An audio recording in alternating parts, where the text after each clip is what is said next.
turanezerewe ugira kandi kongera kandi gusubira kuba muri kino kibanza. Imana tugiriye ubuntu, Imana tugiriye neza. Amaso ya benshi ariko aruguruka, ibitahora biboneka kuri bamwe biriko biraboneka, n'ivyizigiro kuri benshi biriko biraboneka. Haleluya.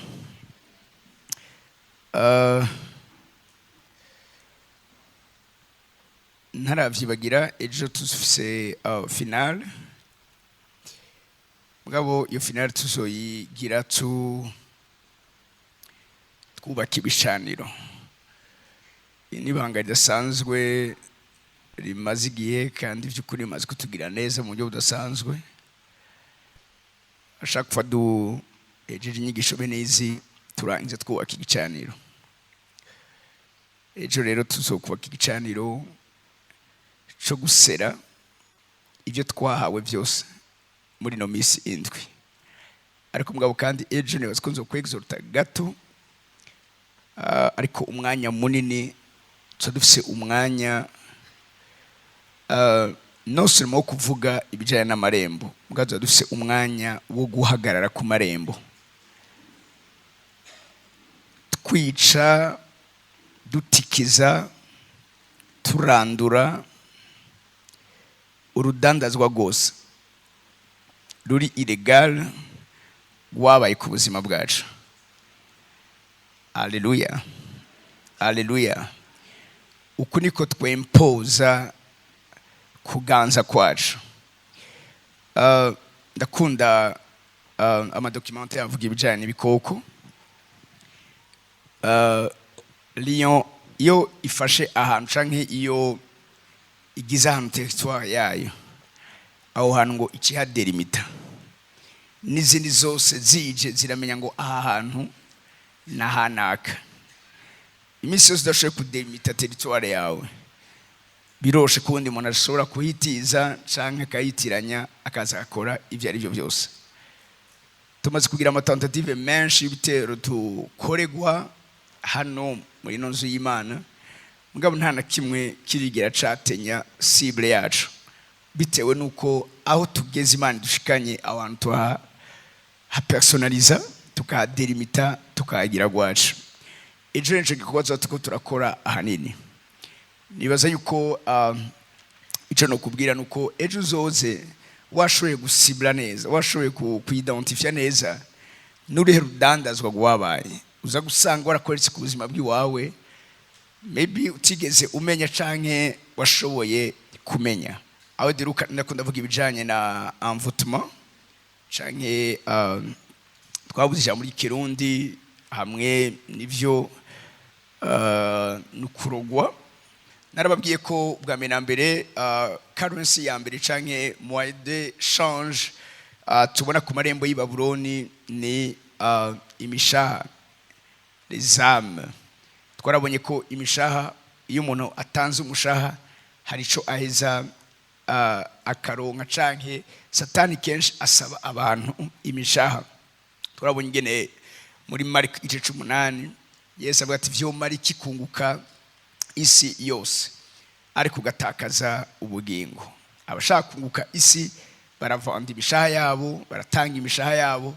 Kandi twarabonye yuko hariho umudandaza ari ku marembo y'i Babuloni, mu vyo asanzwe adandaza harimo imibiri y'abantu n'imishaha yabo. Amen. Uyu munsi tugerageza ninjire indani gatoya mu buryo novuga buri pratique, aho umuntu ashobora kumenya mbega ubwa mbere na mbere nta numwe adashobora kuba amvute. Nta numwe ashobora kuba kutaba amvute. Ico Imana igusaba gusa nuko udetecta ko wabaye amvute. Dusomye turabona kungene akarorero Yesu yarigeze kuba amvute, asenga isengesho atakabiza gusenga. Kuko ikikwereka ubwa mbere na mbere kuri amvute nuko tangura guca ku ruhande umugambi w'Imana. Yesu yasenze abwira Imana ngo igikombe kimurengana. Yari asenze neza cyangwa yari asenze nabi? Yari yabaye yamvute bitewe n'ibihe yari arimo. Satani aprofita aho nyene, ariko birivuga ngo aramenya ko abaye yamvute, aragaruka aravuga ngo ntibibe nkuko je ndabishaka, ariko nibibe nkuko wewe ubishaka. Bici tubwira ngo Imana ikimunukira abamarayika bamwongera inkomezi. Umuntu igihe abaye faible arashobora kuba wamvute. Ico gituma igihe cyose dusabwa guhora tubereye maso igicaniro cyacu cy'amasengesho ku buryo kitazima. Si kubw'ubusa Imana abwiye abaherezi ngo umuriro wo kwicana ntize wigera uzima. Uko bukeye mu gatondo umuherezi yame avyuka kare ashire kwinkwi yegenyeze, siniko ndakivuze neza mu Kirundi, kugira ngo umuriro ugumeko. Uconze nakuri ngene bavuga ngo the fire on the altar shall be kept burning. Shall be kept burning. Ni gikorwa kibandanya. Urazi udakeneye kuba wamvute mu buryo bworoshe, nuko nawe novuga ivy'Imana canke ivyo muhangana utabisuzugura. Amasengesho uri kurasenga ega rikarakuzigama, mugabo ejo urakeneye ayandi. Hari abantu bibaza ngo nasenze, hari abantu babayamvute juste bahijira amasengesho, kandi amasengesho yabababaje, amasengesho maremare, mugabo kubera kutamenya yuko igicaniro kitabwirizwa n'umwanya na mutoya guhabwa vuga gute akaruhuko. Muri urya mwanya nyene we vyitwa ko uruhutse, umugwaniza ashaka kugutangaza akagukorera ibintu utazopfa wowe ubwawe ushoboye gutora mu buzima bw'iwawe. Nico gituma Imana yabitanze nk'icagezwe. Bariko bavuga abaherezi, umunsi twe twanije kuba ihanga ry'abami n'abaherezi. Umuntu wese yakijijwe amaze gutahura ko arico Imana muzaniye gukora no muri nosi, ujye muntu n'umuherezi. Rero umuherezi arabwirwa ngo umuriro wo kwicaniro uze wame waka. Mbwira umuntu ndiwe ngo umuriro wo kwicaniro uze wame waka. Sura kandi bwire uri ku rundi ruhande ngo umuriro wo kwicaniro uze wame waka. Hallelujah. Hallelujah. Atavuga ngo the priest shall burn wood on it every morning.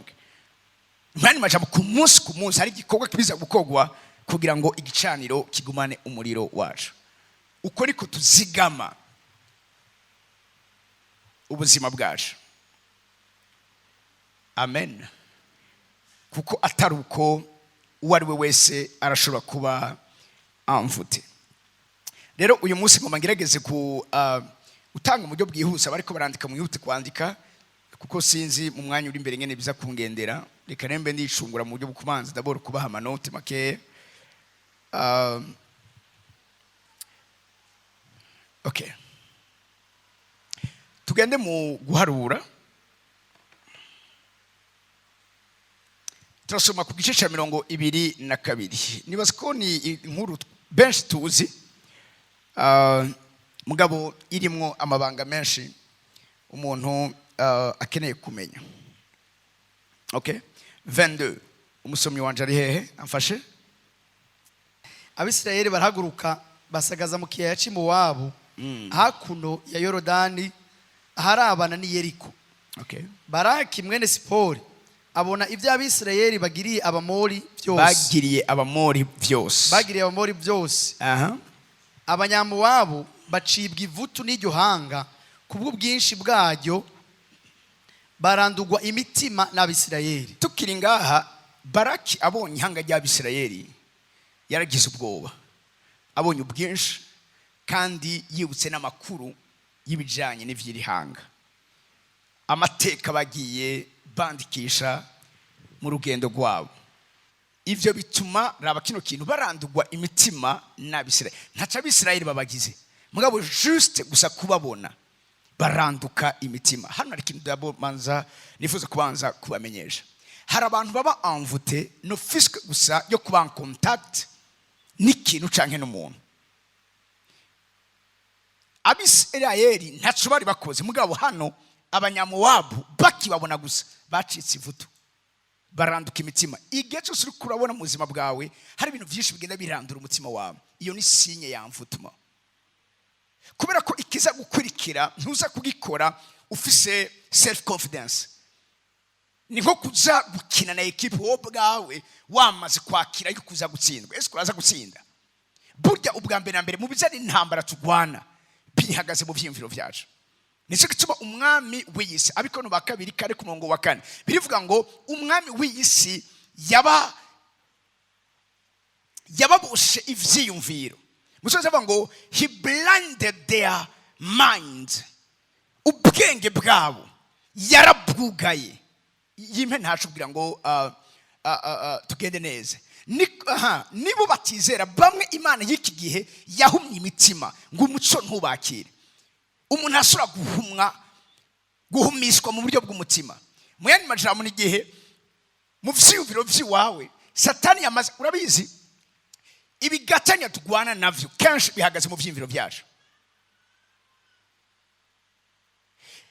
Paul yandikiranye n'ishengero ry'abikoni ababwira ngo ibigwanishwa vy'intambara yacu sivyo mu buryo bw'umubiri, ariko imbere y'Imana ifise ubushobozi bwo gushingura Karine. Avuga ngo dufata miri ivyiyumvirwa mu mitima. Amvutuma ihera ubwa mbere na mbere mu vyiyumvirwa mu mutima. Mwibuke imigani 23 ku murongo w'indwi avuga ngo kuko ko yumvira mu mutima ariko ari. Hari abantu uburyo bwabo kutwamvuta nuko baperturba ivyiyumviro vyacu. Hari umuntu mushaka kugura agasora ijambo ako kanya akaba ateye umudugararo ibisigaye vyose uza gukora. Ubu n'uburyo buri classique akarorero nk'abapfumu basanzwe bakoramo cyangwa abandi bantu b'abarozi.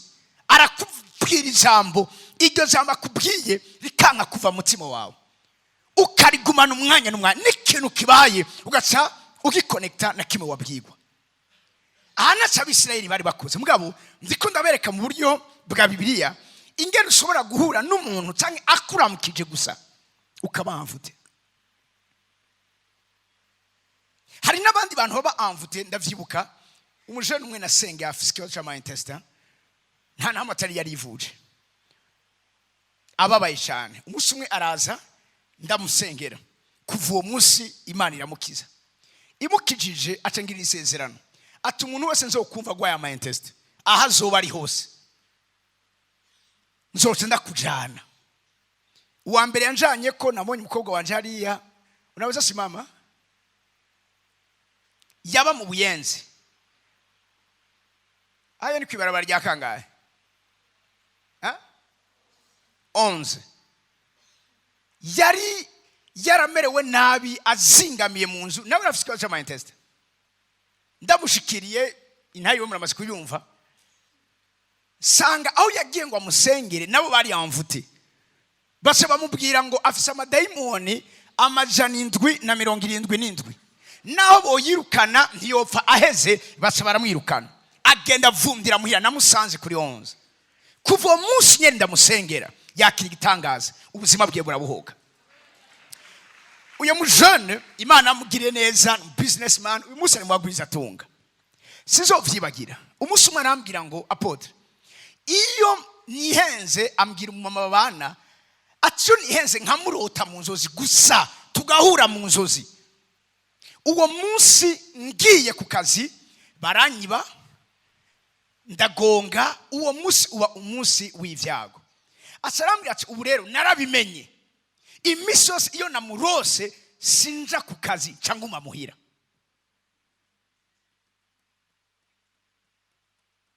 Haleluya. Urazi ko umuntu ari spirituel nukugendereza imyanya nibihe.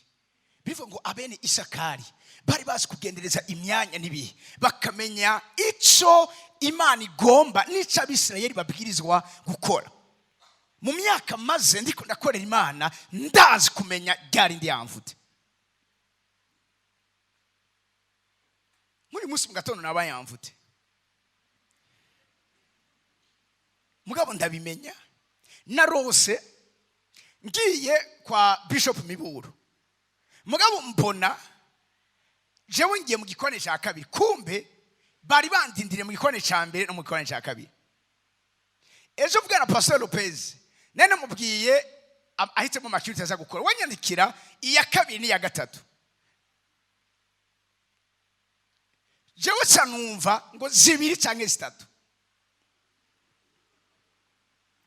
narindushe je twaduse urubanza hanyuma nshitse hari ibintu ndabura n'itiro niki najyame saa 9 uburuhe bwari bwinshi hanyuma iyo ndoto ndayirota munyuma ndavuga noke n'ubundi pastor peza gukora kirite zitatu reka njyame muri kirite y'icongereza nze kugenda meze neza bwa no kumugoroba nzobe ndi amfome kumbe nawe yambwiye ngo ndakora iya kabiri n'iya gatatu Imana rutunga boro nari numva nukuri si ubutumwa nigishije jewe murabizi ko je ntazi kubigira ku hatari nta nico biramaze nabonya saa 2 nawe arabamvute mu nzu ari yiwe iribroka arabura umugururira arabura intuzeye nawe yari iyazana kumbwira nti ko biri koze none ko yabiteguye muri kiriti ya kabiri ya gatatu vyigishe no mu ya mbere mu congereza nawe ntiyaza mu ya mbere naje muvyibuke ngo mfate ngo ndi yamvute mugana arose kwa miburo ngenda bandindire mu ya mbere mugana ntibandonka iyumviriyo ntaza nawe yabaye broke vyari kuca bigenda gute that's how bewitchment misho twama turiko turahura n'amamvutuma benshi ngaha amamvutuma arigaragaza mu kintu cyitwa procrastination ico wari ushaka gukora uyu munsi ukagishira ejo garuka mu guharura haleluya ababonye acika ivuto arandugwa imitima ntaco bamugize mugabo zise kubabona ukuri kwamvutuma ikora urumva umazwi gabo kumbe hari amaenergie utaburi kurabona spirituel ababaye holashe ako kanyu wo kumva urananijwe ukumva nico wari gushobora gukora ntubasha kugikora ukumva ico wari gushobora kwizera ntubasha kucizera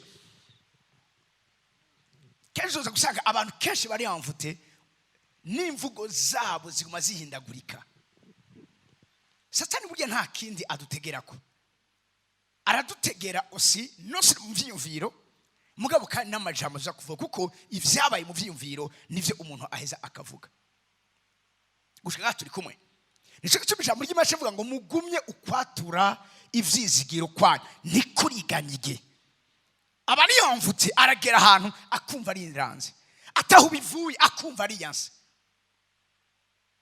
umwaraza arambira ati jewe natangaye kungene umugabo yambwiye ngo kandi twari tumeze neza nitwabwiye dushwana mugabo aravuka mu gatondo amboma atarambira ngo je numva bitagikunda ko dushobora kubana none wamugize nta na kimwe ngo kandi rero kubw'ivyo jewe ndagiye sishobora gupfira ngaha ariko yitwa niki hari ibintu vyarungitswe iyo uri kurumva amasantima nk'aya ari bizarre uri kurahinduka ukundi kuntu menya neza yuko amvutuma yabaye haleluya haleluya tukomeze ku murongo ukurikira abanyamowabu babarira bakuru b'Imidiyani baterega ririya sinzi ry'abantu rigiye gukombotoza ibiri hirya no hino yacu byose rijya sinzi ry'abantu rigiye gukombotoza ibiri hirya no hino yacu si wo mugambi bari bafise abisirayeli bari baruhutse bariko barabandanya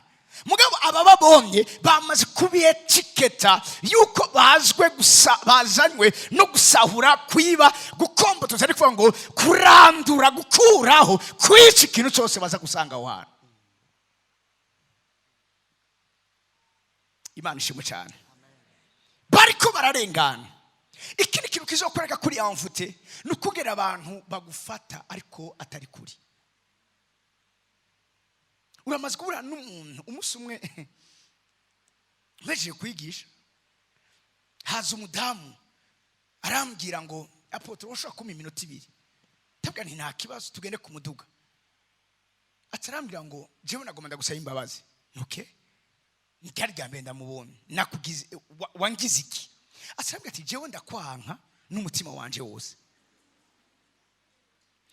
ndamubaza twari tumaze guhura ngo ya wari umaze kumbona oya none unyanka gute ngo umusuma numvise abantu bariko barakuvuga ahantu narindi ngo tsa numva muri jewe ndakwanse ngo kubyo nta kintu na kimwe ciwawe niyo bakindunke nashaka kugurura ati ariko sinamenye yuko satani yandashe umwami.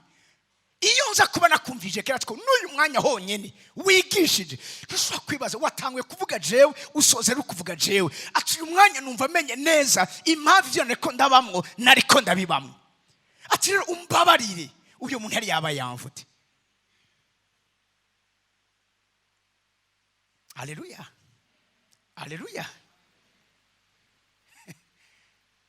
Iyo umuntu yaba yamvute interpreta ibintu uko satani agomba akavyenterpreta. Iso kisema sometimes urazi mu migani avuga ngo amakenga nagize inzu yanje. Rimwe na rimwe ko urabona ibintu gerageza ugira amakenga. Kandi birivuga ngo muyisuzume kuko ari mwebwe mwiyizi. Kuko ari gihe usanga umuntu yarabaye envoûté, satani akagenda ariko arakombotoza ubuzima bwiwiwe ntigere abimenye. Juste kubera iki? Kubera ko atavyigeze amenya. Aba bariko barirenganira mbwa batangwe kubetiketa yuko bakombotoza ibiri higa no hino yabo vyose. Ngo nkuko inka zikombotoza ubwatsi bwo ku misozi, ngo kandi uyo Baraki mwene Sipori niwe yari ku ngoma imuwabu muri ico gihugu. Murakurikira atuma intumwa kuri Baramu mwene Beyori i Petori hafi y'uruzi Efurati mu gihugu ciwabo, ngo zimuhamagare zimubwire ziti ngo haje abantu bavuye muri Egiputa bajimagije igihugu cose, ngo none bahanganye nawe, none ngo arakwinginze nuze umuvumire abo bantu ngo kuko bahambaye atobihanga, ngo kumbure yobanesha akabatsinda akabirukana mu gihugu, ngo kuko azi yuko uhezagiye aba ahezagiwe kandi uwuvumye abavumwe. Tukiri ngaha nyene Baraki mu vyumviro vyiwiwe arabona ko iryo hanga ntagiye yoshobora kunesha.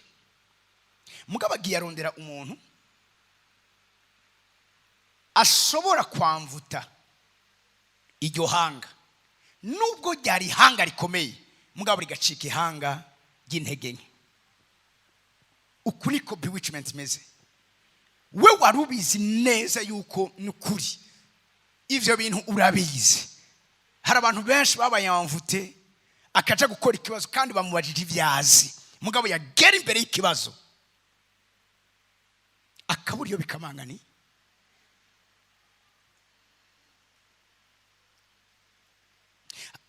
Hari uraho yarantwengeje, yararyamye buca aja gukora ikibazo, none ako guca gukora interview kandi yari yamenye yarushije abandi. Umvirize ingene yamvuta umara imbi, acarota ari gukora ico kibazo, aragikora mu nzozi, arasuracishura mu nzozi, agiye kuraba ateza kuba yashizeho saa 2 asanga ni saa 5.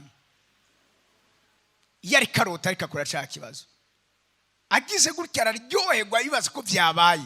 Aravye isaha asanga bamuhamagaye, bamurondeye, bamwandikiye ama mail, bamurondeye, bamubuze. Amvutuma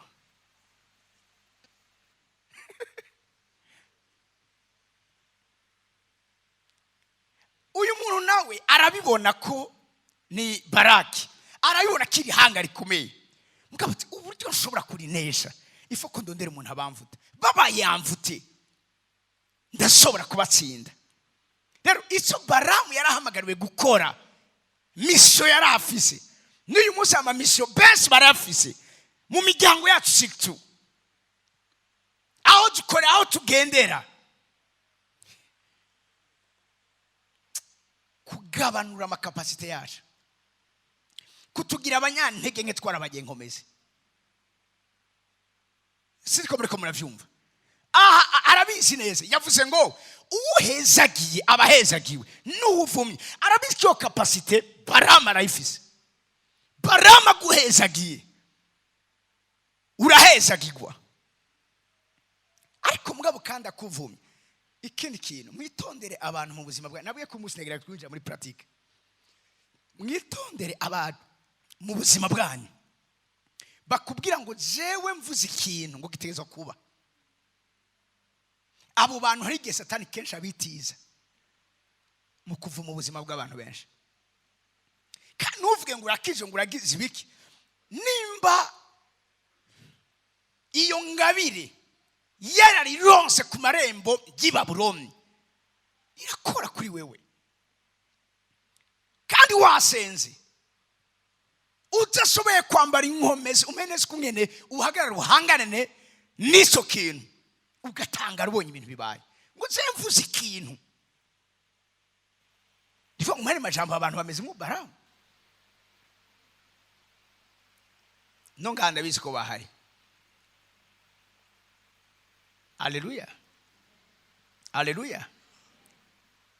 Ni bande bantu bizi kico kintu ko arinze yatura ikintu giteza kuja kiba turara. You see? Iyumve rero aba bantu Satani aciye abamvuta iyo ngabire nyene bafise ayikoreshe mu buryo buri negative iraba opérationnel. Ikwa ngo mwisengere cyane. Najewe meze gutyo nyene akaruro kari banal.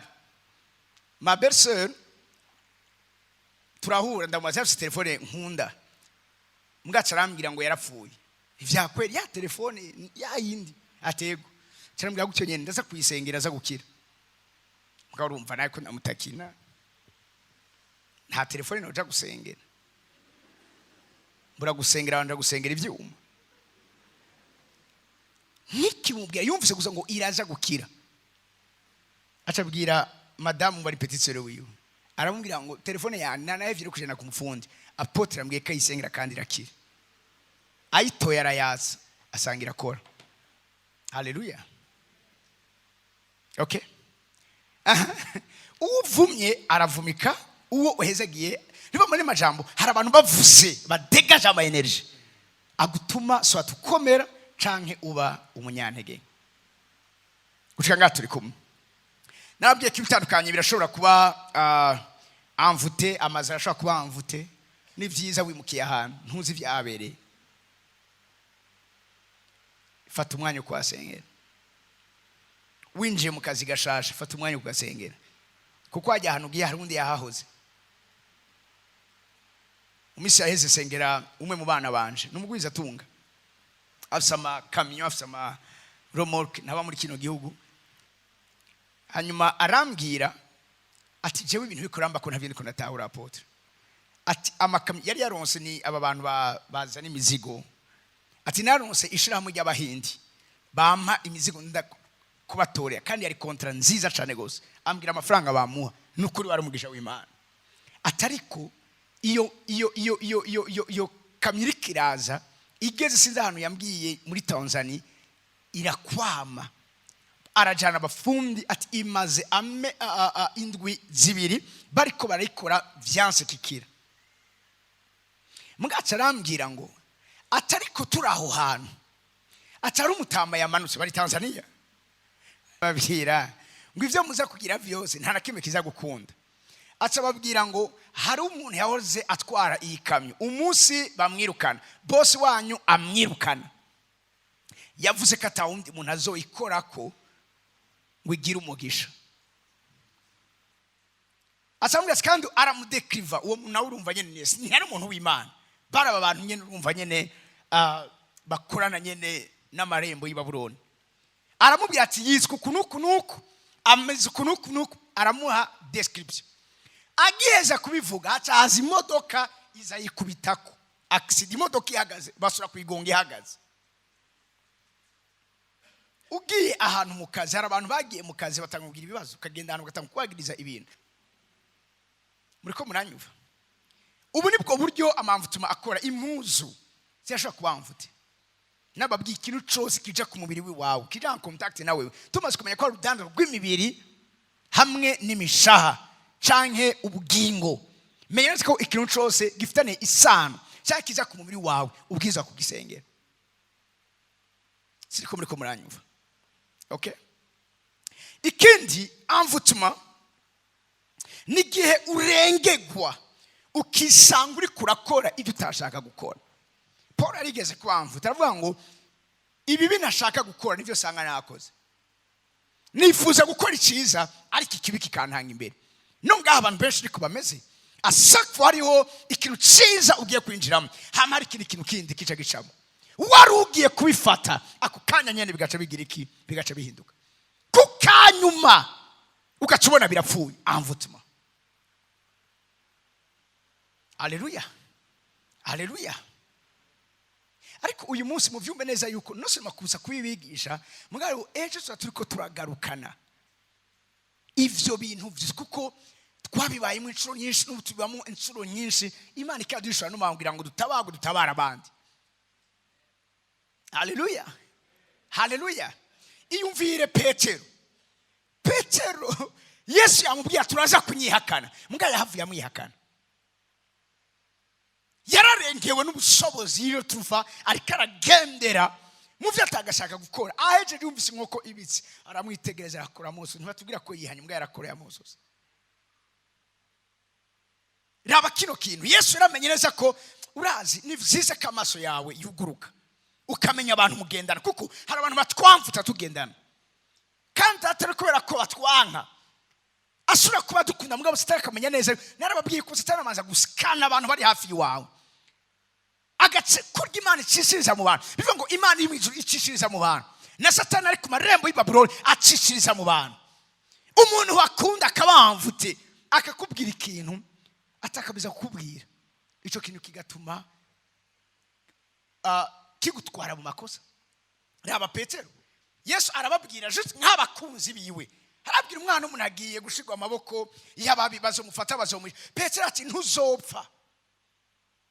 Yarabikoze kubera kumwanga mugabo ntiyamenye neza ko ari yamvuti mugabo Yesu ahindukiye ntiyabonye Petero agize impuhwe yabonye imuhemu yamvutuma iri kuri Petero ikene ko Yesu ahusa mission yiwe.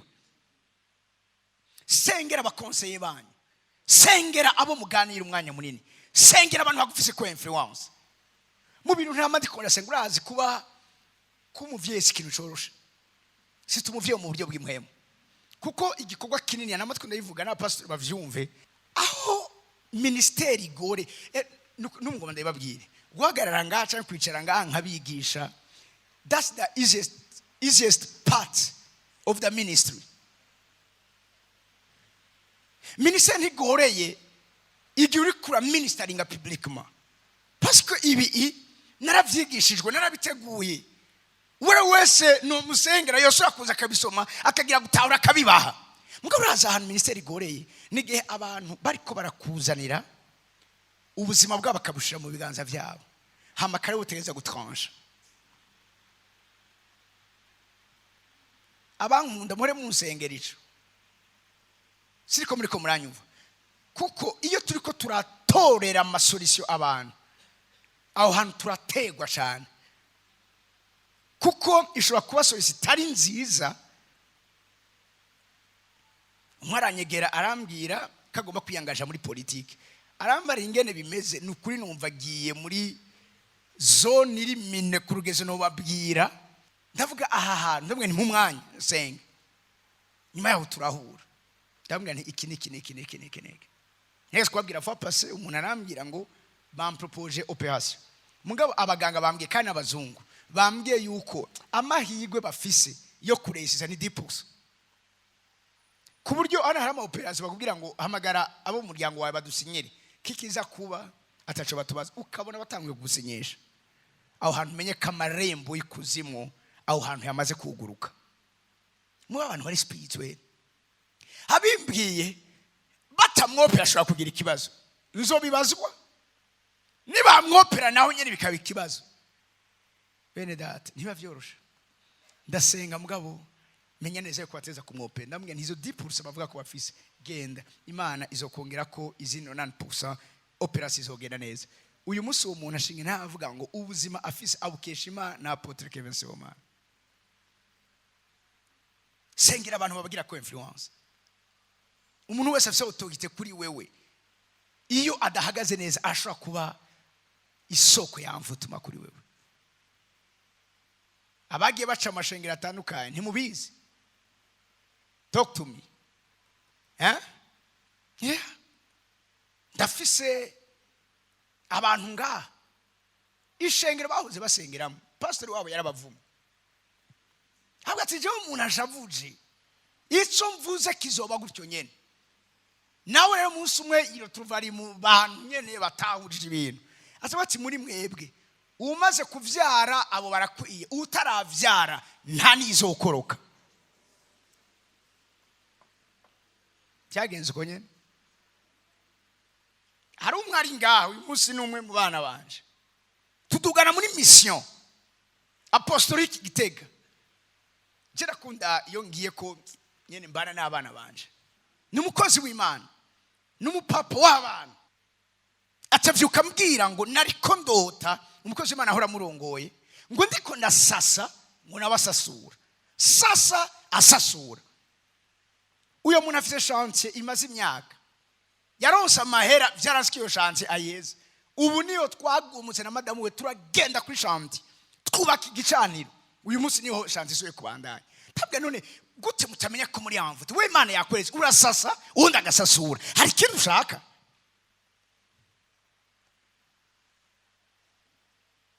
Hallelujah. Bewitchment. Yeah. Amvutuma n'igihe umuntu aba contrôlé à distance. Umuntu akaba ari ntari no ngaha.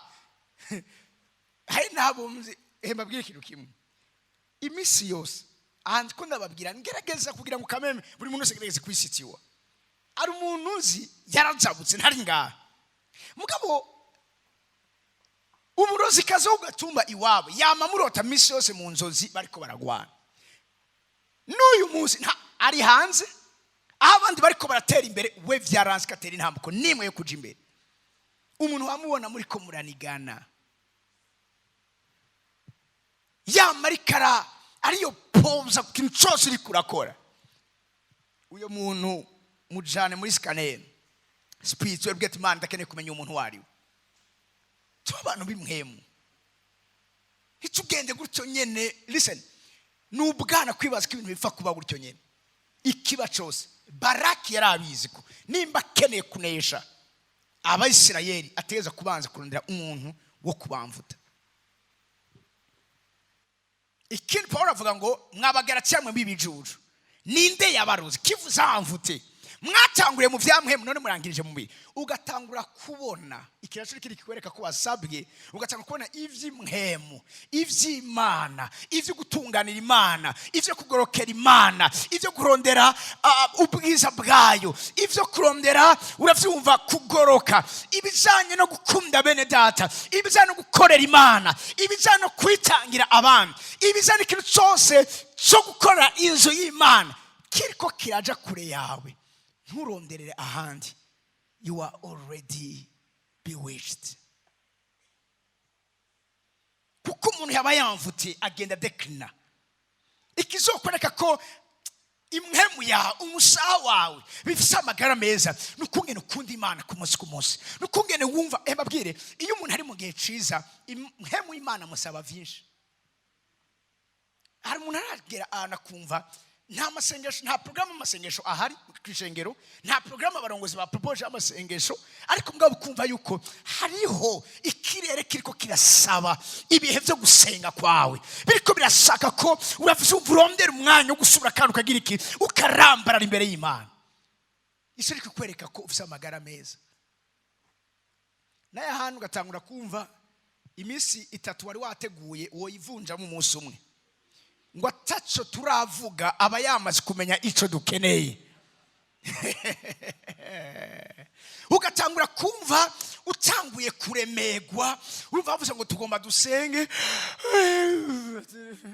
none twotangura kuririmba kubereka tutangura kuririmba reka dusenge ngo tangura kuva bitanguye kuba ibintu biri uravyumva nyine mechanic. That's bewitchment. Urazi insinzi ya Yosuwa yaba determine na position y'amaboko yande ya Mose. Mose amanitse amaboko uhoraho yakingura ijuru agasuka inkomezi bigatuma Yosuwa anesha. Amanuye sibijana ubuhizi bwa Yosuwa nibijana na position y'amaboko yande ya Mose. Ninde Mose wawe? Hallelujah. Hallelujah.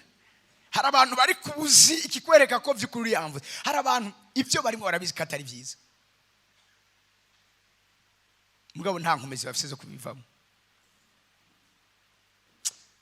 Uravyumva?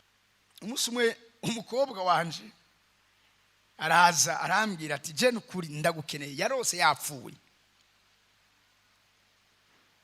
kandi ngabona ku maziko ari jewe ndiko na president y'amaseremoni.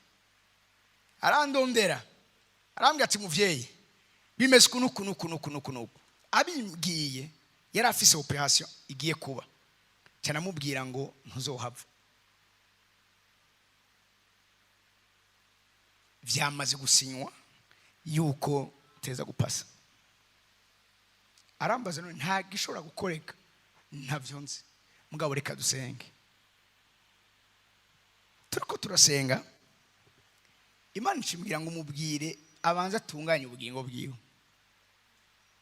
Kumbe uyo mama yari amaze imyaka sinibuka nimba ari 3 ahembwa umushahara utari gwiwe. Wana hari igihe sinigere bishobora kugenda ugasanga umushahara wa naka bawuha wewe. Aho hantu ntiyahakora, umengo yari yadepoje dossier, mugabo ku kwezi yamasanga amafaranga bamuhembye. Hari abantu bari ngati rezo vrashaka bradashaya ati byo nta kuntu byombako, yari kariba mugabo kubera ubukene aranga. Rimwe mu Imana mugenda mubwira ati hagarika ibyo bintu, mugabo yibuka ingene ayo mafaranga yo kandi arasomereye atoyaye ukundi kwezi. Postponing kugeza aho agera aho hantu. Imana nshimwako ndiko ndamusengera, Imana imuha condition yuko natarononse kandi agende kubivuga bahagarika umushahara. Iyo operation yari operation bateza kumukorera atazohava. Hama Imana igira ubuntu. Imana yakunda abantu vraiment, ambwira nivyo bayimo byinshi arihana kuko nyine bati nuko nanje namaze kuvyakira n'umugabo namaze kumusezera. Yambwiye ati nta kibazo, urumva umunsi umwe aravyuka aragenda abwira umugabo ati tugende muri GTC barifotoza, ati nifoto atiko ararota. Ikindi gihe arota ifoto bashize ko ku mpanda atari foto nziza. Aravuga ati nifoko ntegura, Imana yaneguye rero ataza kugenda. Ari gihe byabaye divinement programme. Mugabo ndiko ndasenga, hari ukuntu nyene Imana igirira ubuntu ubugingo bwanje, biramaze gushika inshuro nyinshi cyane, mugabo ugasanga Imana iranyemere ko nsieja muri conseil spirituel, nkashobora gutanga icyumviro canje ku vy'ijuru ryamaze kudesida kandi takindi kintu kiza kubihindura, mugabo nkahabwa ijambo aho hantu Imana ikagira ubuntu hagafatwa indi ngingo yindi. Biramaze kuba inshuro nyinshi n'abapapa n'abashinga inama. Turiko turasenga, Imana ishambira ngo kubwawe kandi kukari umukobwa wawe ntaca azoba, mugabo azobona sinyi yuko vy'ukuri yari umunateza gutaha. Urazi bariko baramwopera amatara aracika, acika nimba ari minota 30. Umugabo wiwe ati ibi ni vya bindi. Mugabo yari yabwiye umugabo ati umukozi w'Imana papa wanje yambwiye yuko hari kimenyetso yari yagiye ayimubwiye. Kamema agatima karakubita ararema. Nanje uwo mwanya bariko baramwopera nanje nari kugicaniro nari ko namusengera. Inyuma ya amatara aragaruka barabandanya, avayo ari muzima, n'uyu munsi ni muzima ameze neza. Imisi yose iyo duhuye ari kumwe n'umugabo wiwe. Umunsi umwe twahuriye muri Evedo Day, hanyuma umugabo acamubwira ngo tuje kuramutsa wa muntu yakuzura wapfuye. Niko umugabo we yama ariko arabivuga. Haleluya. Ibintu vy'imwemu ni ibintu vyo kubaha. Amen. Rero umuntu akumva ko ari mu kintu kitari ciza, mugabo nta nguvu afite zo kukivamo.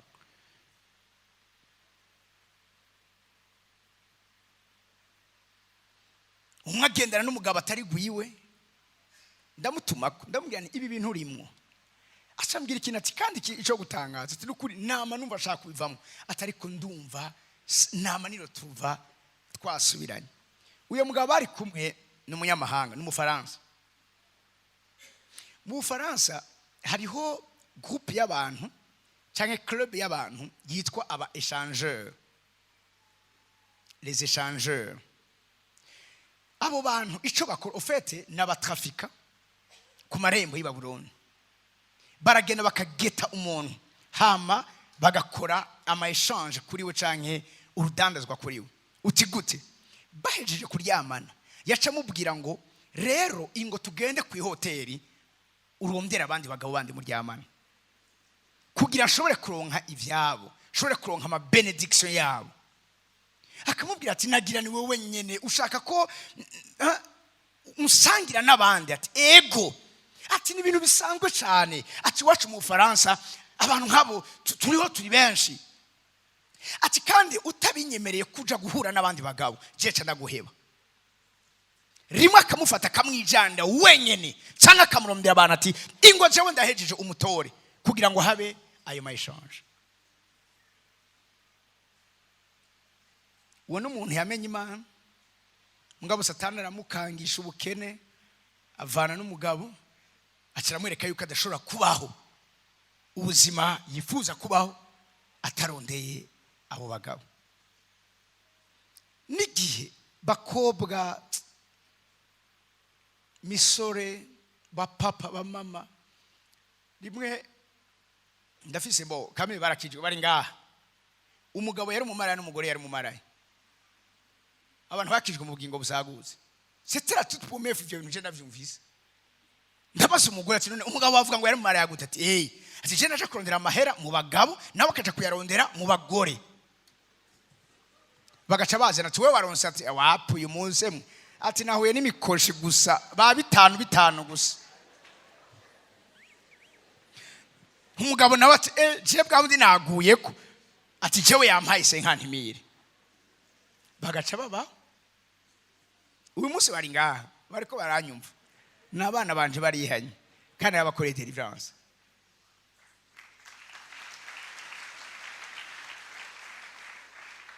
Donc ukaba mu kintu wonyene ubwawe ukumva ko uri contrôlé, hein?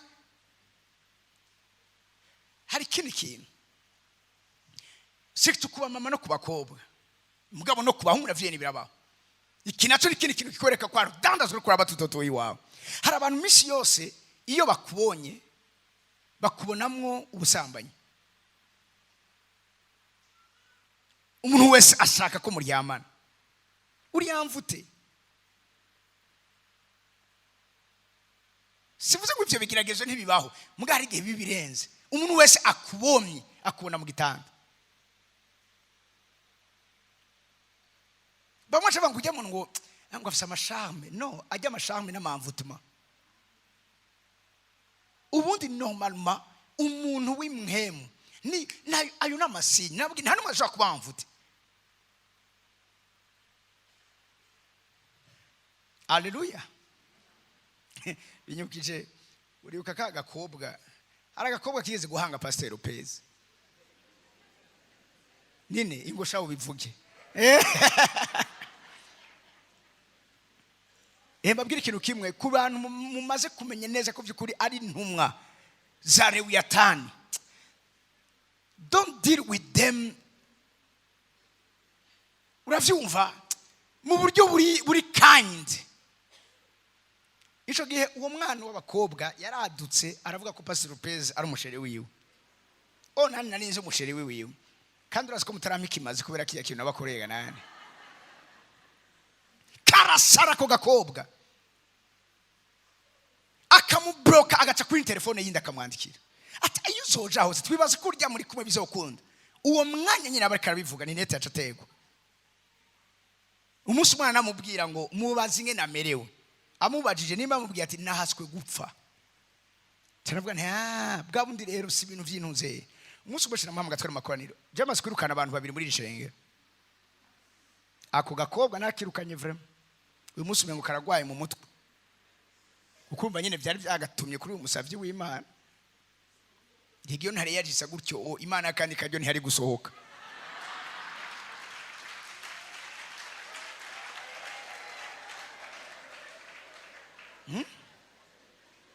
ndamuhamagara imbere y'ishengero ndamubwira urashobora kwihana cyangwa ntushoboye kwihana. Karanka arakomanaza umutima.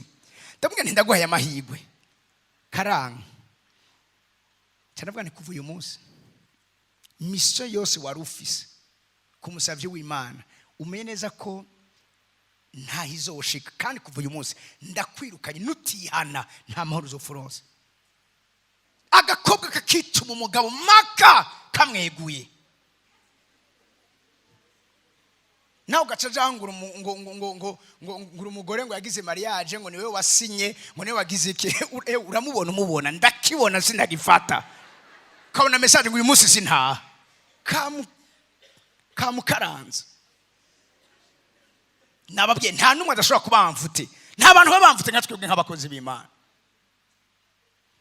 Reka mvuge kino kintu. Ku marembo y'i Babuloni hari yindi entité satanique ikoreraho. Nanyene iraca muri ubu buryo bwamvutuma mbwa nubwo ikora no mu yandi madomene yandi. Ni entité yitwa Jezebel spirit, imhemu ya Yezebeli. Yini yakubise hasi abagwiza tunga. Iyi satani yari ikoresha mu gukubita hasi abakozi b'Imana. Iyi satani yari ikoresha mu gukubita hasi aba preneurs de décision, aba decision makers. Barakubitika hasi. Ukabona umuntu akwandikira amajambo s'umugore wawe, s'umugabo wawe, ariko aho nuri kubona kuri bamvute. Ukaguma wumva ntungahanda bafise mweme Imana ikarabimbwira. Ukaguma wumva ugomba kuja kuraba muri telefone message yakwandikiye. Warayisize ahantu ku buryo nubwo umugore waca umugabo wawe yatora telefone ntayo yobona. Muga misi yose wamugenda ukasako iyo message uravye wumva umenga uraryohe utuntu tugenda mu mubiri.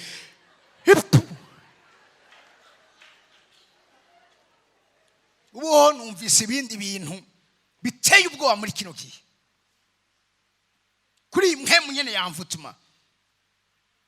Nabimenye uyu munsi. Mwari muzi yuko uyu munsi asigaye hariho software bayita gute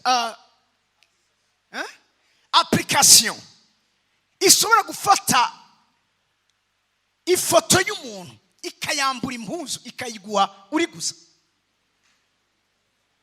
Abajene ntimumpende nibande bayizi iyo application ndahagurutse. Ntimumbeshe urabona uyu munsi hari ama application urashaka kubona ingene uzosaza umeze. Ugize gutya cyangwa ufashe amafoto abiri. Ivyo ntimura mubibona. Ifoto zibiri umugabo n'umugore ukazishira hamwe. Ufsonza ahantu kaja imbere ucubona umwana bazovyara ingene azobasa. Abantu bakabona kungene bari bakiri bato ingene basaje ingene basa. Ubu rero hari iyo nayimenye umunsi après midi. Yuko isura kugufata ifoto y'umuntu. Sida maskandari mugabo urumva nyene ni ya marembo y'i Babuloni. Narababwiye iyi technology iprena source kwa Leviathan. Ubwenge buguma buri ko buriyongera. Bivuga ngo abico gihe bazo bafise ubwenge. AI uyu munsi Daniel bivuga neza ngo kizoba gifise ubushobozi bwo kuvugisha ishusho y'umuntu. Uyu munsi bashaka gufata ishusho ifoto yiwawe bakayiha discours. Kandi kamengo niwe uri kurabivuga. Uyu munsi rero hari iyo ishobora gufata iyo niyo bamwe baca bakoresha mu kwimasturba agaca afata ifoto y'umuntu agaca yicisha ahantu akayambura umuntu akamubona ari gusa. Ndavuze icyitwa ifoto yiwawe ntibakayitore ngo bayikoreshe ivy'isoni nke mu izina rya Yesu.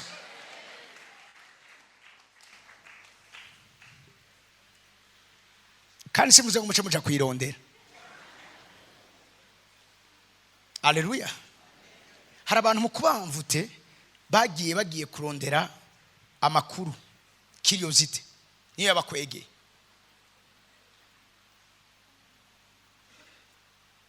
Abajene muri ngaho ugahura n'abandi akubwira ati hewe ya kwikinisha biramara n'ivyambere. Naho gacija kurondera ukungene yo kumva kari vyambere ubishaka kwiki. Ano cyatsi ni wewe. Haguruka upepera ishengero muce mukoma amaji kubuye umuntu ndanezere gusira kumubona. Uyu muntu mbe yaje ari mu mwaka yuwe 2000 kangahe urahibuka? Ni 9. uyu muntu yarabaye yamvute imwe mu mbi zimurongora kwiyahura yiga ku ishuri niga ko muri secondaire hanyuma umuti yari kwiyahurisha yawurangiwe ku ishuri twigako hanyuma aje aravuga ati twasigaye turasenga hano syatabona ati abantu bava bambona reka ndabareke baheze gusenga hama ndaje gukora ivyo nateguye mugabo yumvise ko turasenga teka ntako nje gusengana nawe ako kanya akiza Imana inyugura amaso mbona ivyo yaje gukora ndamuhanurira ndamuvugisha nambwira ikintu cyose yateguye kuva umunsi ndamusengera arabiheba aba muzima abaho ubuzima bwiza uyu munsi sinarinda muherutse duherukana ngisho giye muri 2009 umva imyaka iheze mwarige naca mbona amafaranga kuri imikaje naca mbona umuntu yanyandikiye ngo ni Anosiate sishobora kwibagira ico wakoreye ubuzima bwanje Imana guhezege cyane ndanezere kukubona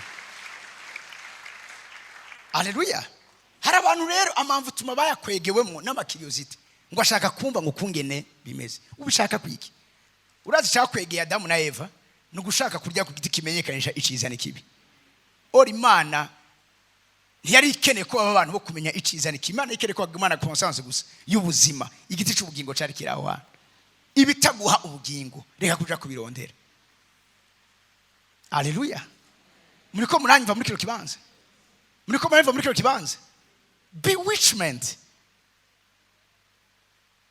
turi mu gihe kibi amen ya masaha yanyu ikiri kikwereka amvutuma hari gihe satani aguteza gukomantaza umutima you harden your heart nushaka kumva impano y'umuntu numwe ngo jewe iyo ni sinyamvutuma Imana yakunda abantu afite imitima iri soft impanuro irinze iza reka kuyisuzugura ntuzi gituma Imana yemeye kuhanurwa abarundi bavuze ngo intabarigwa uwanga guhanurwa nawe agira iki ntumbaze ngira ico ntikibaho Abaheburayo 4:7 today if you hear his voice do not harden your hearts uyu munsi ni wumvijwe giwiwe ntimukomantaze umutima gena muri Samuel wa 2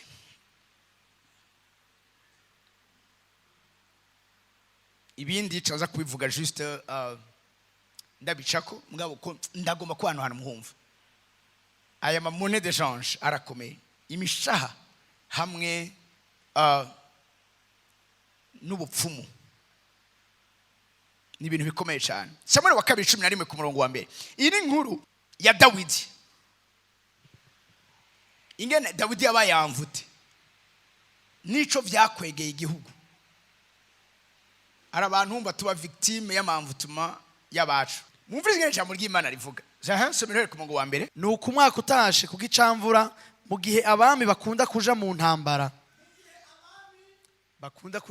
shira karongo aho hantu mu gihe abami bakunda kuja iki gihe abami bateza kuja ku ntambara mucaza ngo in the spring of the year the time when kings go up to battle mukiru navuze ngo bakunda sugukunda gusa cyari gihe cy'intambara iki gihe umwami wese abwiza kuja ku rugamba umvirize ibyabaye kuri Dawidi ku murongo wa 2 Dawidi agomora Yowabu n'abantu biwe n'Abisirayeli bose bageseza Abamoni baziguza n'Iraba mu gihe ari Dawidi yojanye nabo yari umwise umukapitene wiwe ngindi forme yindi yamvutuma igihe ivyo warisanse gukora ubiha abandi amasengesho ari gusenga uhimitwara abandi ngo yagusenge niyo nayo ntiyamvutuma Dawidi arisanse kuja ku rugamba mugabo ati yarungika umukapitene wiwe ivyo we yari gukora yari kuza imbere yari guhagarikira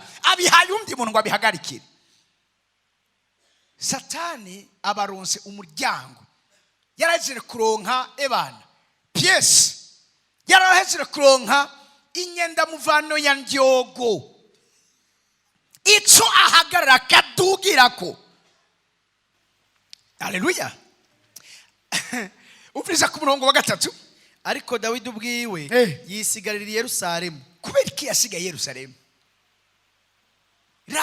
raba kungene kenshi mukunda gukubitwa nona nk'uyu mwanya turisanse kuba ngaha mwari abandi hakuza ngaha ba prefer kuguma muhira ngo nzobiraba kuri YouTube. Ako kanya Satani ati urakoze wari kuburi ku rugamba none uyu mwanya urabaye yamvu turasigaye reka renda kokipe ja ku murongo wa kabiri maze umunsi urizina ku mugoroba abandi bari ku rugamba arati uyu muntu ari mu kibanza ciwe reka rero ndamwamvute umviriza. Dawidi amaze kwibambura ku kigwa agenda hejuru ku ngoro yiwe. Bavuze kwibambura ku kigwa, it happened late one afternoon when David arose from his couch.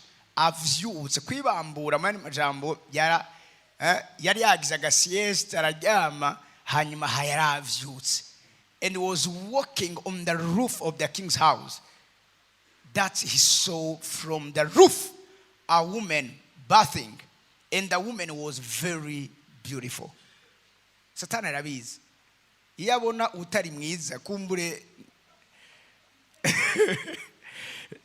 ntiyari kwangaza umutima n'ivyiyumviro mugabo Satani aciye yaranje umva yamvuta nagi Satani ashobora gutora umuntu akamukura ahantu just kubera amvutuma akaza kamuposition ahantu kuko abizi neza ko ni wamubona cyangwa ni wahura nawe uraza kuhakura amvutuma wawe yibamwe ariko aragendagenda ngo acabona umugore ariko aroga kandi avuze ngo umugore yari mwiza. Yindi verse ivuga ngo ari gusa ngo kandi yari mwiza. Umviriza ci Dawidi mana yanje.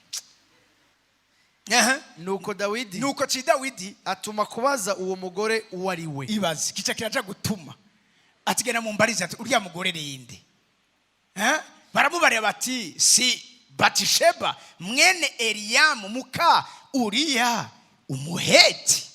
Umviriza ci Dawidi 4. Nuko Dawidi atuma intumwa zo kumuzanira zo kumuzana aca arenguka iwe bararyamana kuko yari yihumanuye mu miziro hanyuma asubira imuhira yapfuye kuryamana nawe.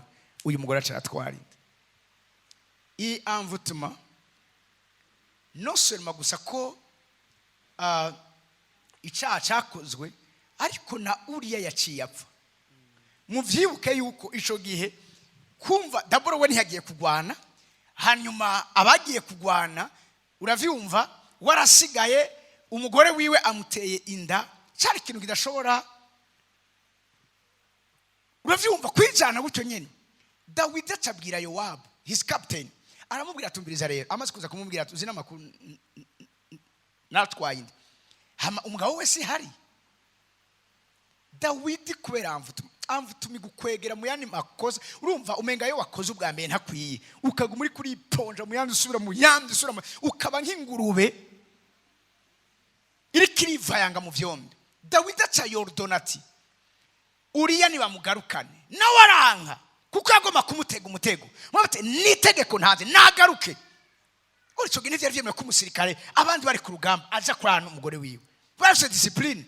Mugabo Dawidi ico naco aragica mu ngicagezo kugira ngo aronke ingene amwagiriza iyo nda naho nyene aranka yanse avuga ati nta kundi ni mu mushira imbere baca baramwica Uriya barapfuwe. Niho acaza umuprofeti yitwa Natani araza aramubwira ati habaye umuntu yo muntu yarakomeye afise inka nyinshi mugabo hari umwe yarafise agaka kamwe amucira umugani buke horatuma Natani kuri Dawidi araza aramubarira ati hari abantu babiri baba mu gisagara kimwe umwe uwo mutunzi uwundi w'umworo kandi uwo mutunzi yarafise amasinzi y'intama n'inka. Umviriza ariko nyamworo ntaco yarafise atara akagazi k'intama kamwe yari yaraguze akakarera kagakura kari kumwe nawe n'abana biwe karya kutwo kurya twiwe kakanywera mu gikombe ciwe kakama karyama mu gikiriza ciwe kakamumerera nk'umukobwa yivyariye. Bukeye haza umushitsi kwa nyamutunzi nawe yanka gukora mu ntama ziwe canke mu nka ngo azimane uwo mushitsi amugendeye, ariko ahitana wa mwana w'intama wa nyamworo ayibagira umushitsi wiwe. Afise vyinshi mugabo yemeye kuja gufata uwo afise kamwe aragatoye nikaciye abaga. Dawidi cari gisange. Abasange murabazi. Umviriza. Maze burake bwa Dawidi buca burasiringira uwo muntu abarira Natani ati ndahiye uguhora kuhoraho uwakoze ivyo yarakwiye gupfa. Iyo umuntu ari yamvute aba ari umuensanse acira imanza abandi kandi ugwiwe ari go rukomeye abona ibibi biri mu bandi hakubona ivyiwiwe. Ufata wira umuntu akwiye gupfa. Ndakunda Natani mugira ubwenge bantu b'Imana. Umwami ntibamwiyadisa kuko ariko kose ugiye kumubwira gihorera ivo umutwe uracika. Mugabo ukeneye kubaho iyi ni minsi umwami batangura kumucira umugani.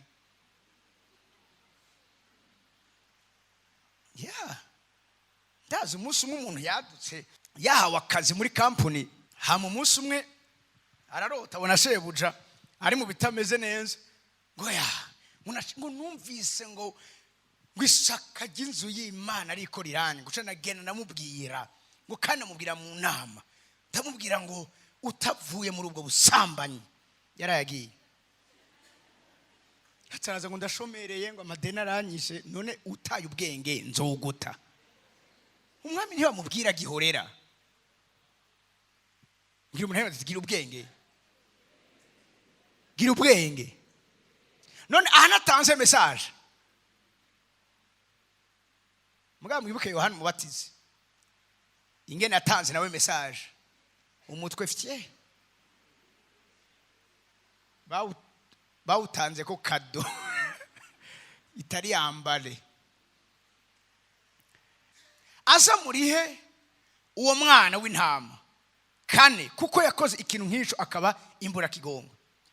Maze Natani abarira Dawidi aterega uwo muntu ni wewe nyene. Umviriza message yarayifise mugabo umva ingene yayijanye.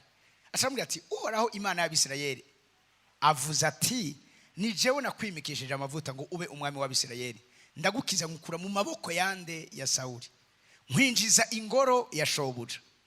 Nguha n'abagore biwe ngo baguse gure kandi nkugabira umuryango wa Isirayeli n'uwa Yuda.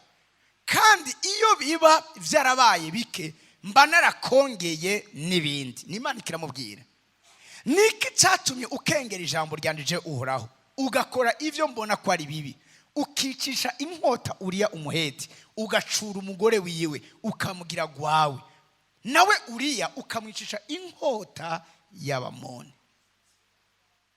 Mwumvirize icyakoze cyose kirahanwa, cyose kirafise amakonsequence.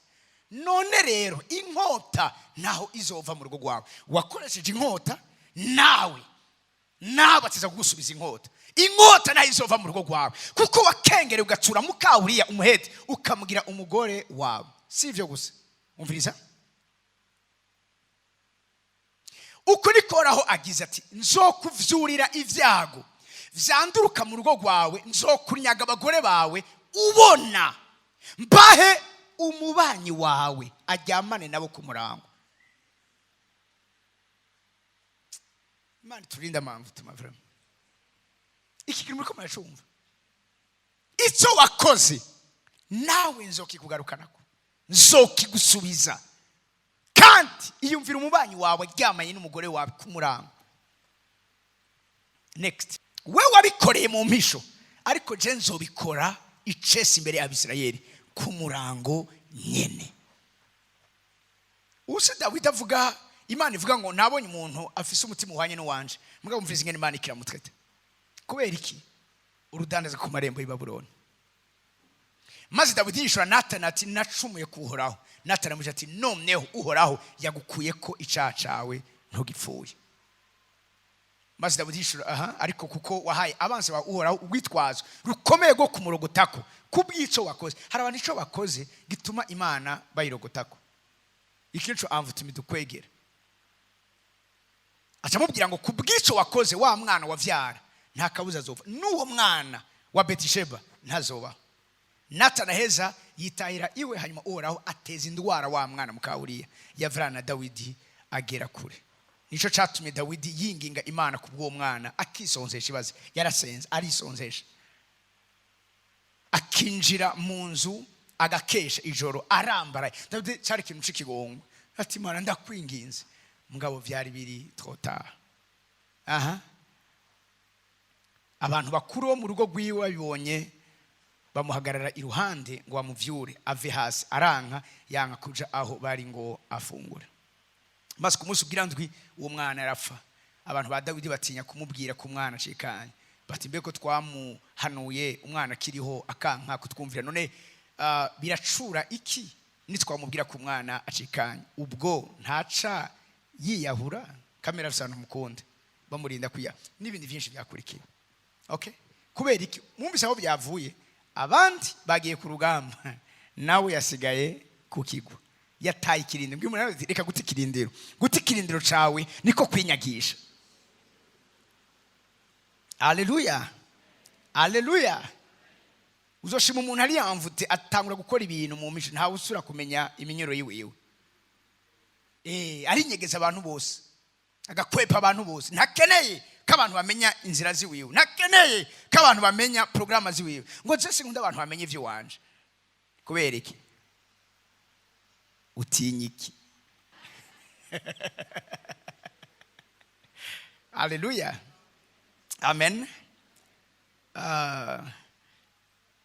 Amfutuma n'igihe umuntu abandanya akora kandi akongera kandi agakora ibintu amaze kumenya neza ko ari bibi mu maso y'Imana. Twovuga vyinshi ku bijanye na mfutuma ntitwobiheze. Ubundi ikintu ariko ndavuga ni narababwiye ko ndavuga hall canke ibikogwa vy'amarembo y'i Babuloni.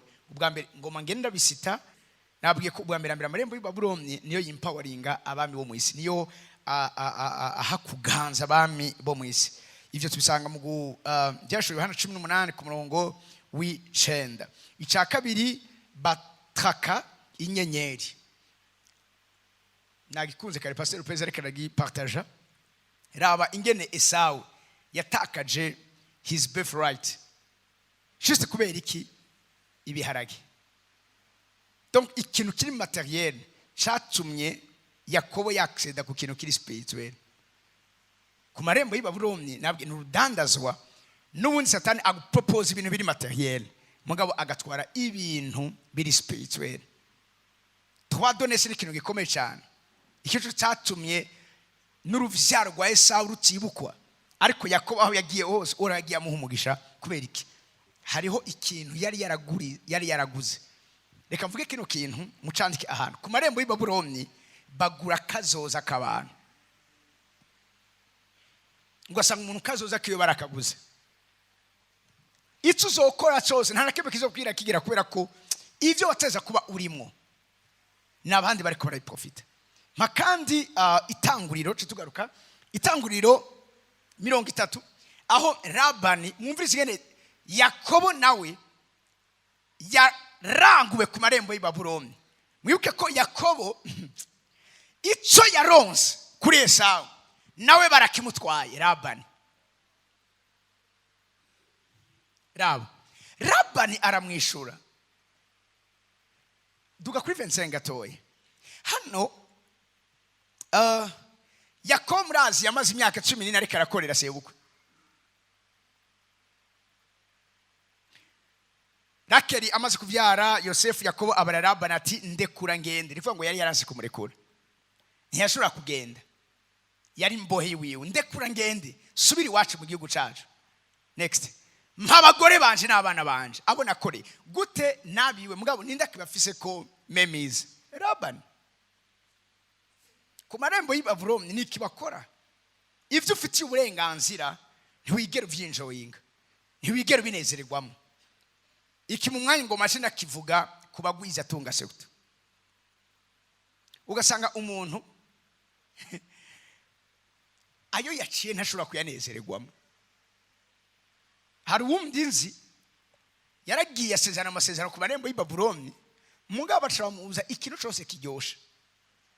afise amahera afise imiduga y'ibitangaza mugabo ageze gufungura ajya ibibishe gusa ajya umuravumba isogo ibintu biramere gusa umunyu ntaraba ikirimo amavuta ntaraba ni imyungu gusa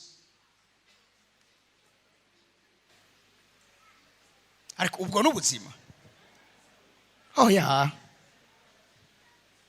Happy birthday to you gato natumbera aheruka gusagira ngo aravuga ngo ariko jewe ivyo sindaba yo mw'izina rya Yesu ndafise umumami nkunda n'umugenzi wanje ubu afise imyaka nimba ntiyenze 85 madamu genda ndumwe mami ndamukunda cyane umunsi umwe ibireka ndabikine umunsi umwe arambwira atapote ndafise umugenzi aragwaye tuje kumusengera tugiye kuri polisi bisanga uwo mugore yaronze angana gutya ariko bya bintu ahema difficilement uyu mama arambwira ati uyu turangana imyaka ati nagoma tumusenge tubanza kumwatu tugeze kumusengera mbona wa mama mami mbona rira mashakara matofrada ya shukuru nkemu yera tanabona itandukaniro yo kuba waraguzwe ku marembo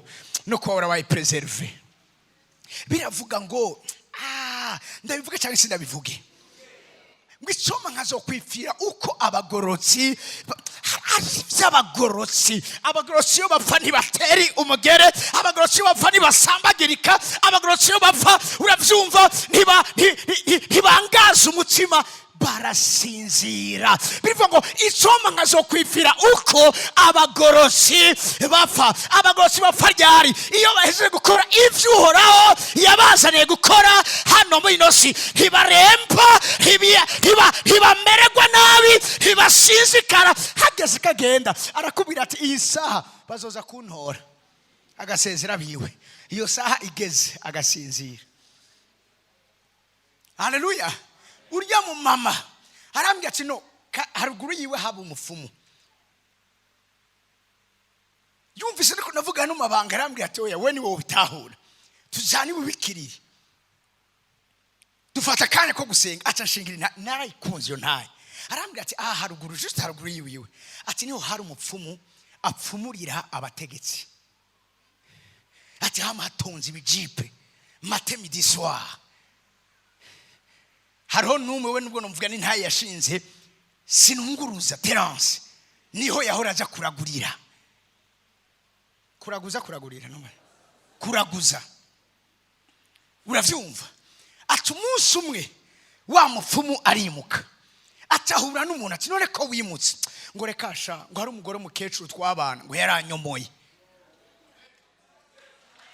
yagize iki yaranyomboye atarambwira ngo uwo muntu abimbwiye ngo urazi ngene imisozi twama turiko turahangana mu mpemu yavyuka kugiriza ko nawe akavyuka akagira ivyo nawe akora mu buryo bimwe icompa abarozi ntibasubiye gutsindaza aho tubaye icompa abarozi bakimuka icompa bakamenya neza yuko batazoprospera aho numva mbere imeze neza muri kino kibanza muri 2017 twakoze ikone ngaku mu gitaramuka ari gukaraga quartier k'abamarayi abamarayi benshi n'abakijwe bari ngaha bakomoka ngaho mu gitaramuka hari abari ngaha barakije tubita abamarayi ku munsi numva amene yabo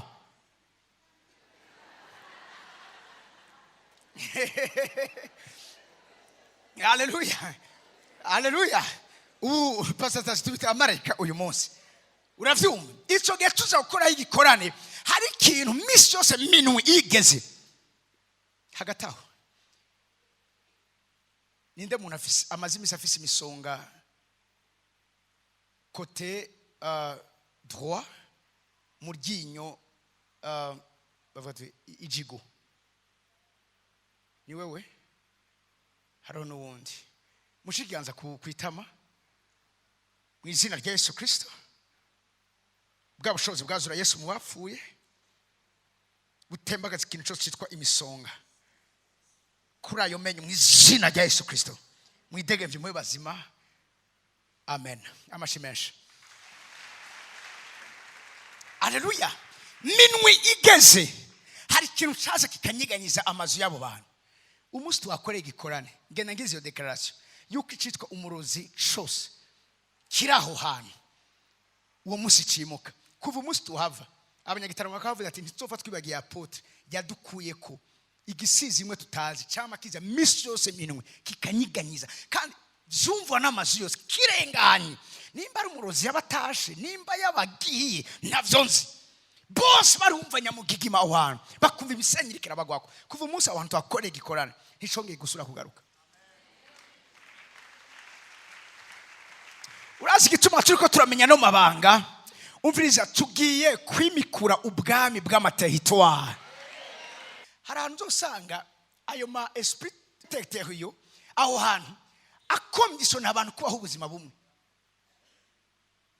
Bose abana bose baruka aho hantu. Iyo muhemu niyo dufise ngaha kumusaga ndiko ndagwana nawe kandi ndayigenze. Bose baba bashoferi n'abakonvoyeri. Indoto z'umwana wese ari mu ishuri nukuzoronka vora umunsi umwe, nukuzoronka pike umunsi umwe. Ndavyanse mu izina rya Yesu aho ndiko ndakorera. Kubera iki? Izo muhemu zirabiba amayerekwa, indoto. Aha naho Yakobo nawe barangura umugabane wiwe. Yari umunyamugisha aho ariko umugisha yari yawutwaye. Mugabo ahageze nawe biramukomera kubera iki ntiyamenye kumene agira iki abiteramira. Birivuga ngo mpabagore bandi ngende uzi ukuntu nagukoreye. Labani aramwishura ahari unashaka ati coma ukanezererwa kugumana nanje. Hari abantu ufite ni wewe ubagira ico bari, ni ubateza imbere, ico mukagumana nanje. Hari umuntu akubwiye tumbirize, ndavyibuka umunsi umwe hariho umwe mahungu banje yaraje arambwira ngo urumva aho hantu yari yarahafatiwe n'abarasuzugurirwa arakengererwa mu buryo budasanzwe. Ndamusengera twubaka igicaniro aronka promotion. Ariko aho hantu yahora akora uwo muntu azaramubwira tumviriza basi, sishaka kugutakaza, bijya baguhaye hari ahantu ugiye cenda bigwiza kabiri, cenda kurira inzu umwaka, cenongera ndakuriye ideni wari ufise nani ma avantage yandi. Cyanamubaza ikibazo kimwe kubera ko ubu aje kuyagupropose ugiye.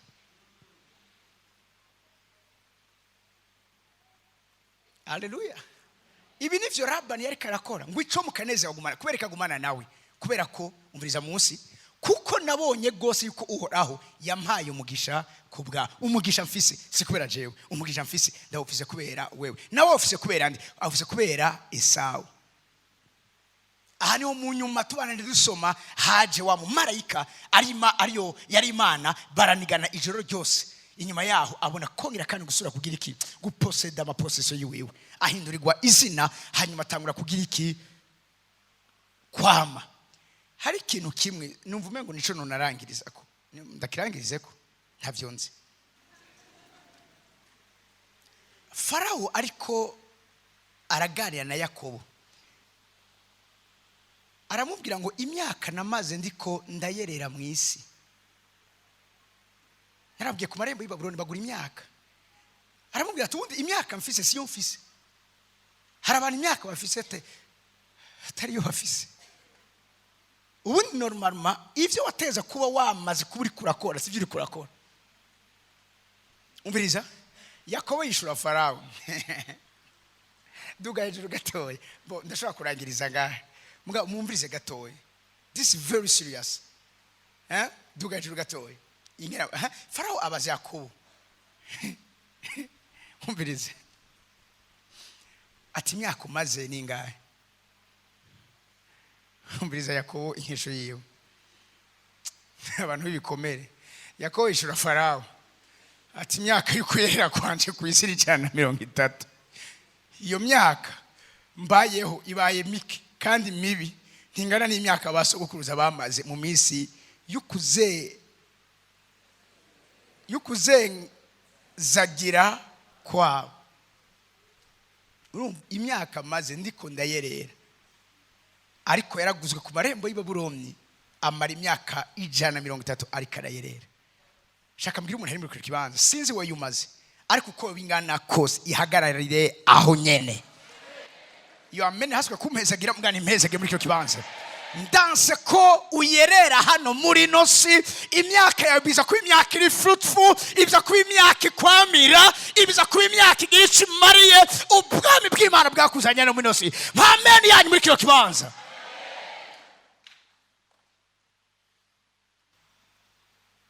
Hallelujah. Urudandaza ku marembo y'i Babuloni. Bo ibinda vyinjiye musinzi ko nza kubimara. Muhaguruke ku maguru yanyu. Farakazove shitaka babasata. Seremazo mahatashia. Sebrata shakataya.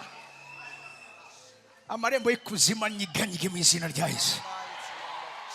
Ibitero vya seki umusubire ko mu izina rya Yesu. Imitego baguteze bayigwemo mu izina rya Yesu.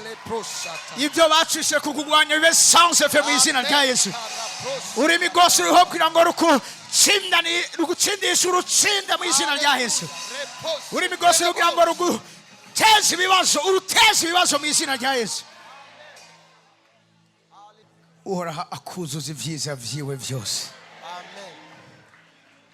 Akumurikishirize mu nyonga hiwe. Akugire irembo kubw'urunganwe rwawe. Akugire igicaniro kubw'urunganwe rwawe. Aguhindure urwego kubw'umuryango wawe. Akuzamure nka Aburahamu nkuko Aburahamu yazamuwe mu izina rya Yesu. Agushire hejuru nka Debora nkuko yabimukoreye. Aguha icyubahiro nkuko yagihaye Moridekayi. Agutambagize ku dutwe tw'imisozi yawe. Aguhe intsinzi idasubiwemo mu izina rya Yesu Kristo. Agushikane mu masezerano yewe. Aguhe kugara iminwa yose y'intambwe mu izina rya Yesu. Kuzimya ubukari bw'imiriro mu izina rya Yesu Kristo. Uhoraho aguhe ivyo wasezeraniwe mu izina rya Yesu. Aguhe gushingirwa intahe mu bwami bw'ijuru. Akoze mwami Yesu. Abana bawe turagushimiye. Amajambo yacu ni makene. Amajambo yacu ashaka kubivuga nkuko bikwiriye. Ariko ico nizera kandi akekeranya nuko abana bawe uri kurabaha umugabane wabo. Uri kurabaha kwegukira umugabane wabo. Uri kuraba positiona. Kugira control no gufata ubushobozi n'ububasha ku kintu cyose. Sorry. Urakoze muhemu yera. Turabigushimiye abana bawe. Tumva tukunezererewe. Kuko nta wundi mugisha dufise atari wewe. Kandi nta wundi muco w'ivyaka vyacu atari wewe. Ntakagire n'umwe muri twebwe mw'Imana aba umuhombe. Uhoraho umwe wese umukoreshereze mu bushobozi mu nkomezi ushingire ntahe ijambo ryawe mu bimenyetso bitangaza ndetse no twumiza. Ibisigaye abana bawe twame turi ivyishimo vyawe. Niryo sengesho ryanje uyu mugoroba. Ntituzobona kubaho ko twari tubayeho. Ariko ingingo z'ibidasanzwe ziriko zirafatwa. Kandi ibikorwa bikomeye biriko birahingurwa. Yobu aravuga ngo ninaheza guhingurwa, ninaheza gukogwa, ninaheza kuramugwa, nzoba meze nk'inzahabu. Nzoba ndi wo kwifuzwa mu gihe canje. Nzoba ndi wo kwambikwa igitsibo c'ubwiza n'icubahiro. Aho tugera ahantu tukavuga nka Dawidi ngo umuntu nikawe umwibuka ko habuze gato ukamunganyisha nawe. Wamuhaye bwa bikorwa vyose by'amaboko yawe ubishira munsi y'ibirenge vyiwe. Ayo niyo zoba amajambo yacu mu gihe cacu. Tuvuga ugira neza kwawe muri nosi y'abakiriho. Urakoze tugukomeye amashi menshi kuvyo ukoze mu izina rya Yesu Kristo. Amen.